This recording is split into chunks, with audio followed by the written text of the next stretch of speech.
Madam కొందరికి అప్పిస్తారు. Note రాసుకొని ఇస్తున్నారు. ఆ తర్వాత ఒక 1 ఇయర్, 2 ఇయర్స్ తర్వాత వాళ్ళు కంప్లీట్‌గా మొబైల్ స్విచ్ ఆఫ్ చేసుకొని వాళ్ళకి దొరక్కోకుండా తిరుగుతున్నారు. సో, ఇలాంటి పరిస్థితుల్లో అతను ఏం చేయాలి? ఎలా వసూలు చేసుకోవాలి? చాలా సందర్భాల్లో పల్లెల్లో గానీ, సిటీల్లో గానీ మనం ఏం చూస్తూ ఉంటామంటే అధిక వడ్డీకి ఆశపడి రూ. 5, రూ. 10 అని మనకి వడ్డీ వస్తది కదా అని ముక్కు మొహం తెలియనోడు లేదు అని అంటే ఒక నెల రోజులు పరిచయం ఉన్నోళ్ళకి డబ్బులు ఇచ్చేస్తూ ఉంటారు. ఓకే, వాడు తీసుకున్న తర్వాత 1 నెల వరకు బాగానే ఉంటాడు. 2వ నెల నుంచి మనకు కనిపించకుండా వెళ్ళిపోతూ ఉంటాడు.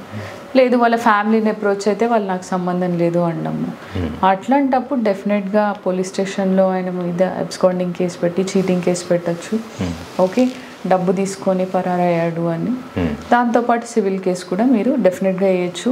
బట్ నేను సజెస్ట్ చేసేది ఏంటి అని అంటే ముక్కు మొహం తెలియని వాళ్ళకి ఈ డబ్బు అప్పు ఇవ్వడం సరిగైన పద్ధతి కాదు. ఓకే.